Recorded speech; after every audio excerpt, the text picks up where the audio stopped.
반갑습니다. 대정 임마누엘교회 박유리 목사입니다. 아마 이 영상을 보시는 분들은 부활주의를 맞이해서 저희 교회에서 나눠드린 인생 자가 진단 키트를 보시고 접속하신 분들이실 겁니다. 아마 내 인생에 내가 생각하는 그 10가지 문제 중에 하나가 양성이 나왔기 때문에 여기에 이렇게 영상을 보고 계시겠지요.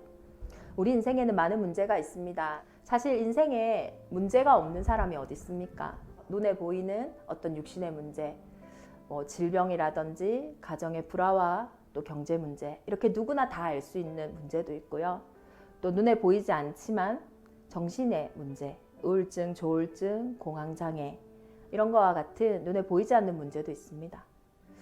그런데 이 인생 자가 진단 키트를 보고 오신 분들은 그렇게 누구나 다 이유가 있고 그 이유를 알아서 해결할 수 있는 문제가 아니라 나도 모르게 끊임없이 해결되지 않는 그 문제 때문에 아마 이 영상을 클릭하셨을 거예요.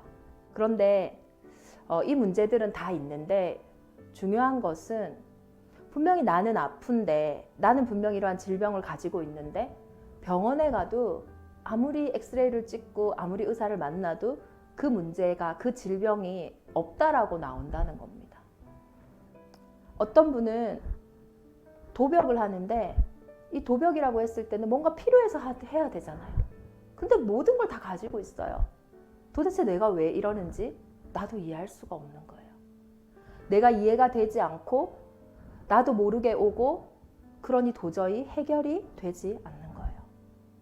문제는 있는데 도대체 답이 없는 겁니다. 왜 그러냐? 우리가 문제를 잘못 진단했기 때문이에요. 진짜 문제는 따로 있습니다. 문제에는 답이 있습니다. 제가 신혼초에요. 나름대로 살림을 잘 살아야겠다는 생각으로 아주 음식도 하고 청소도 다 열심히 할 때가 있었습니다. 근데 아무리 치워도 집에서 계속 냄새가 나는 겁니다. 그리고 어느 날에는요, 좀 보이지 않던 날파리 같은 것도 막 보이기 시작해요. 창문도 열어서 환기도 시켜보고 또 향이 나는 그런 향기 나는 것들도 뿌려보고 또 날파리 잡는 좋은 것들도 막 집에 놔둬보는데도요, 그게 잠깐 해결됐다가 결국은 또 시간이 지나면은 또 자꾸 냄새가 나고 또 날파리가 꼬여드는 겁니다. 아니, 내 인생의 문제가요, 이렇게 하면 해결됐다가 저렇게 하면 잠깐 해결되는 것 같은데 또 그 자리에 머무는 것처럼 이 악취와 이 문제가요 계속 반복되어지는 거예요. 근데 나중에 알고 봤더니요, 제가 손님이 갑자기 와서 음식물 쓰레기를 버리려다가 그것을 싱크대 하장부에 넣어놓은 거예요. 하부에. 근데 그걸 제가 깜빡하고는 계속 위에 보이는 부분들을 자꾸 치우니까요, 그 보이지 않는 부분에 있던 음식물이 썩어가면서 냄새가 나고 또 그 냄새와 함께 날파리들이 모이기 시작한 거예요. 그 음식물 쓰레기를 치우지 않는 이상 아무리 제가 악취를 제거하고 날파리를 잡을지라도 끊임없이 그거는 생길 수밖에 없었어요. 우리의 인생의 문제도 마찬가지입니다. 지금 눈에 보이는 그 문제가 사실은 진짜 문제가 아니에요. 우리의 인생의 진짜 문제는 따로 있습니다. 그것이 진단되지 않으니까 그 음식물 쓰레기가 진짜로 치워지기 전까지는 해결이 안 되는 겁니다. 그것을 성경은 진단하고 있어요. 성경이 말하고 있는 것은 인생의 진짜 문제, 그리고 진짜 답인 거예요. 그럼 우리의 인생의 그런 음식물 쓰레기와 같은 문제는 뭘까요?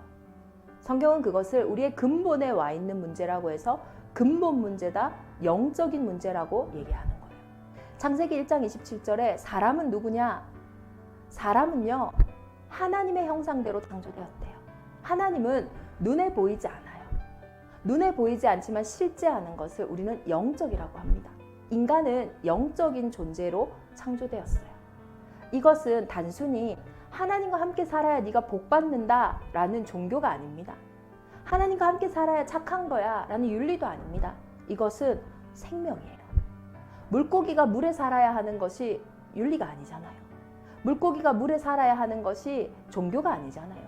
물고기는 물에 살아야 삽니다. 생명이기 때문에. 근데 물고기가 그 생명의 근본인 물을 떠난 순간 파닥파닥 되면서 죽어가는 것처럼 인간은 보이지 않지만 영적인 존재, 하나님을 닮은 하나님의 형상이기 때문에 하나님을 떠난 그 상태가요, 물고기가 파닥파닥 되는 것처럼 영적으로 죽은 상태예요. 그러니요, 설명할 수 없지만 두려움이 있어요. 근원적으로. 내가 이해할 수 없지만 불안함이 있어요. 아무것도 문제 없는데 두렵고 불안하다니까요. 그 상태를 보고 성경은 죄라고 이야기합니다. 죄에 대하여라 함은 너희가 나를 믿지 않는 것이요. 하나님을 떠나 있는 그 상태가 죄의 상태예요. 하나님을 떠나 있는 그 죄의 상태에서는요, 물고기가 죽는 것처럼 우리의 인생에요, 영적인 죽음이 와 있다라는 증거가 뭐냐? 육신의 죽음이라는 거예요. 그래서 저와 여러분은 죄 안 지은 것 같은데 우리의 인생에 죄가 들어와 있다는 증거가 뭐냐? 사람은 한 번 죽는다라는 거예요. 그것이 우리의 근본 운명이에요. 그래서 죄라는 말은 결국은 우리가 운명, 사주, 팔자, 피할 수 없는 것에 사로잡혀 있다라는 겁니다. 저와 여러분이 죽지 않는다면, 죽음을 피할 수 있다면 운명, 사주, 팔자를 사실은 피할 수 있는 거겠죠. 그러나 돈이 아무리 많아도 한 번 죽습니다. 사람이 아무리 착해도 한 번 죽습니다. 건강관리를 아무리 잘할지라도 한 번 죽는 거는 정해져 있어요. 그것이 운명이고 그 운명은 죄와 사망의 법입니다. 그럼 왜 이것을 바꿀 수 없을까요? 그것을 붙잡고 있는 존재가 있기 때문이에요. 죄를 짓는 자는 마귀에게 속합니다. 마귀는 처음부터 범죄했다고 했어요. 어떤 범죄를 했냐? 거짓말했어요. 저는 마귀를 본 적이 없습니다. 저는 사단을 본 적이 없어요. 그러나 사단 마귀가 하고 있는 일이 있어요. 끊임없이 우리의 인생을 거짓말합니다. 그 거짓말로 인해서 어둡게 하고 혼돈스럽게 하고 공허하게 하는 거예요. 제가 음식물 쓰레기를 보지 못하고 그 악취만 제거하려고 했던 것처럼 내 인생의 진짜 문제는 보지 못하고 가짜 문제만 붙잡고 살아가도록 하는 거, 그게 바로 마귀의 일이에요. 어두울 때는요, 아무리 소리 질러도요, 그 어둠이 떠나가지 않습니다. 어두울 때는요, 저와 여러분이 아무리 울어도 어둠은 떠나가지 않아요. 어두움에게 내 돈을 다 보여줘도 어둠은 떠나가지 않아요. 그게 저와 여러분의 인생의 문제가 해결되지 않은 이유예요. 어둠은 빛이 들어온 순간 떠나가는 거예요. 이유가 없어요. 정말로 내 인생의 문제가 나도 원치 않게 온 문제잖아요. 그래서 내가 이해도 안 되고 내가 해결도 안 되는 거잖아요. 그게 어떤 문제든. 어떤 사람에게는 아무것도 아닐 수 있지만 나에게는 죽을 것 같은 지옥과 같은 문제일 수 있어요. 그 문제는 영적 문제로부터 온 문제예요. 그렇기 때문에 사람이 절대로 해결할 수 없어요. 저와 여러분이 해결 못한 게 이상한 게 아니라 당연한 겁니다. 사람이 해결할 수 있는 문제면 사람이 해결하고 살면 돼요. 그러나 사람이 해결할 수 없는 절대 불가능한 그 문제를 해결하기 위해서 하나님이 사람을 만나러 오신 거예요. 그 어둠 가운데 빛이 온 것처럼 사람의 방법으로 해결되지 않기 때문에 하나님의 방법으로 오셨습니다. 창세기 3장 15절에 여자의 후손으로 이 땅에 오셨어요. 그 여자의 후손으로 오셨기 때문에 요한복음 14장 6절에 내가 곧 길이요 진리요 생명이니 나로 말미암지 않고는 아버지께로 올 자가 없다고 한 거예요. 예수님은 그리스도이십니다. 그 그리스도가 하신 첫 번째 일은 길이 되신 거예요. 저와 여러분의 인생에 사람이 아무리 노력해도 해결되지 않는 그 문제, 영적인 문제로 온 그 문제를 해결하시기 위해서 길이 되신 거예요. 그리고 예수님은 마가복음 10장 45절에 인자가 온 것은 섬김을 받으려 함이 아니라 도리어 섬기려 하고, 저와 여러분의 인생을 섬기러 오셨어요. 죄의 문제를 해결하기 위해서.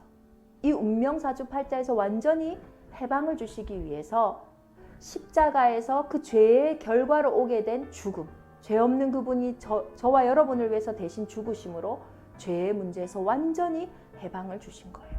그래서 로마서 8장 1, 2절에 보면 그리스도 예수 안에는 결코 정죄함이 없습니다. 생명의 성령의 법이 죄와 사망의 법에서 너를 해방하였습니다. 그래서 예수 그리스도는 죄와 저주의 법에서 우리를 완전히 해방하신 참 제사장이세요. 그래서 예수를 믿는 순간 운명사주 팔자에서 해방된 거예요. 그리고 예수님은 참 인간으로 오셨지만 하나님이라는 증거로 부활 승리하셨어요. 이 사단의 일을 이겼다라는 증거로 이 사단의 권세가 있는 지옥 배경을 이기시고 다시 살아나신 거예요. 그래서 하나님의 아들이 나타나신 것은 마귀의 일을 멸하려 하심이라. 우리의 인생에 참 왕이 되신 것입니다. 이 예수 그리스도께서 지금 저와 여러분의 인생에 마음의 문을 두드리고 계시는 거예요. 요한복음 1장 12절에 보면 영접하는 자. 영접이 뭡니까? 우리가 누군가가 우리의 인생에 문을 두드릴 때 그냥 문 열지 않잖아요. 누가 왔는지 확인하잖아요. 그 이름을 믿는 자에게는 예수가 그리스도라는 그 이름이 왜 예수 그리스도인지 아셔야 돼요. 그것을 우리가 믿음으로써 하나님의 자녀가 되는 거예요. 아니 목사님 믿는다고 그게 끝납니까? 그럼 여러분 제가 한번 물어볼게요. 여러분의 그 문제가 여러분이 원하는 데 온 문제가 아니잖아요. 여러분이 그 이유를 알고 내가 피할 수 있어서 피할 수 있었던 문제가 아니잖아요. 나도 원치 않는데 내 인생에 나도 모르게 들어온 것처럼 예수 그리스도가 내 인생에 들어오는 순간, 빛이 들어오는 순간 어둠은 떠나가는 거예요. 사람이 마음으로 믿어 의에 이르고 입으로 시인하여 구원에 이른다고 하였습니다. 이 시간에 그 두드림에 내 마음의 문을 열고 싶으신 분들은 지금부터 제가 하는 기도에 따라 하시면 됩니다. 살아계신 하나님 감사합니다. 오늘 예수가 그리스도라는 복음을 들었습니다. 지금까지 내 인생의 진짜 문제는 알지 못한 채 그 문제로 온 결과만 붙잡고 살았습니다. 이 시간에 내 마음의 문을 엽니다. 예수 그리스도께서 내 안에 들어오셔서 주인이 되어 주세요. 이제는 헛수고하는 인생이 아니라 그리스도의 인도를 받는 하나님의 자녀를 삼아 주세요. 감사합니다. 예수 그리스도 이름으로 기도하옵나이다.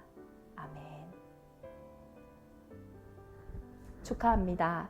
이 시간에 내 마음의 문을 열고 예수 그리스도를 내 인생의 주인으로 영접했어요.